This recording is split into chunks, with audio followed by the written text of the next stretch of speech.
Dr. Jyoti Prakash, consultant pediatric cardiologist, Aster Ramesh Hospital, Vijayawada. So చిన్నపిల్లలలో గుండె జబ్బులు అనేవి చాలా రకాలు. అంటే పుట్టుకతో వచ్చే వాటిని కంజెంటల్ హార్ట్ ప్రాబ్లమ్స్ అంటాం. అంటే పుట్టుకతో వచ్చే గుండెకు సంబంధించిన జబ్బులు. అదేవిధంగా అక్వైర్డ్ హార్ట్ డిసీజెస్ అంటే వయసు రీత్యా కావచ్చు, కొంత వయసు దాటిన తర్వాత కానీ వీటికి పుట్టుకతో ఎటువంటి సంబంధం ఉండదు. వీటిని అక్వైర్డ్ హార్ట్ డిసీజెస్ అంటారు. సో మనకు పుట్టిన 100 మంది పిల్లలు పుడితే ప్రతి 100లో ఒకరికి హార్ట్ ప్రాబ్లమ్స్ అంటే కంజెంటల్ హార్ట్ ప్రాబ్లమ్స్ పుట్టుకతో వచ్చే గుండె జబ్బులతో బాధింపబడుతున్నారు.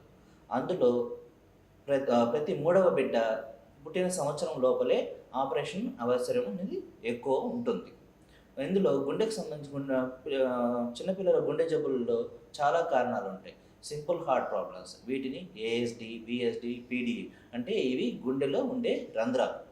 ఇవి కాకుండా కాంప్లెక్స్ ప్రాబ్లమ్స్ అంటే రంధ్రాలతో పాటు కవాటాలకు సంబంధించిన ప్రాబ్లమ్స్ కావచ్చు, నరాల అమరికలో ఉండే ప్రాబ్లమ్స్ కావచ్చు.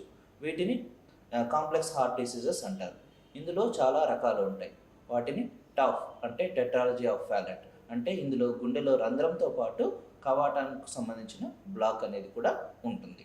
ఇది కాకుండా టీజీఏ అంటే గుండె నుంచి వెళ్ళే బృహద్దమనులు 2 అంటే కుడివైపు ఊపిరితిత్తులకు వెళ్ళే నరము అండ్ ఎడమవైపు బాడీ మొత్తానికి వెళ్ళాల్సిన నరము 2 వాటి అమరిక అనేది రివర్స్గా మారిపోవడం, దానిని ట్రాన్స్పోజిషన్ ఆఫ్ గ్రేట్ ఆర్టరీస్ అంటారు.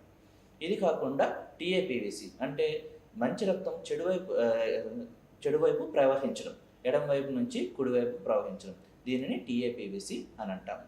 ఇది కాకుండా ట్రంకస్ అంటే ఇంతకుముందు చెప్పినట్టే 2 వేరే వేరే పొజిషన్ కాకుండా 2 కలిపి ఒకటే నరంగా అంటే గుండె నుంచి బయటకు వెళ్ళే బృహద్దమని అండ్ ఊపిరితిత్తులకు వెళ్ళే కుహసధమని 2 కలిసి ఒకటే నరంగా ఫామ్ అవడం, దీనిని ట్రంకస్ అంటారు. ఇవన్నీ కాంప్లెక్స్ హార్ట్ ప్రాబ్లమ్స్. వీటికి కంపల్సరీగా ఖచ్చితంగా ఆపరేషన్ అనేది చేయాల్సిన అవసరం అనేది ఉంటుంది.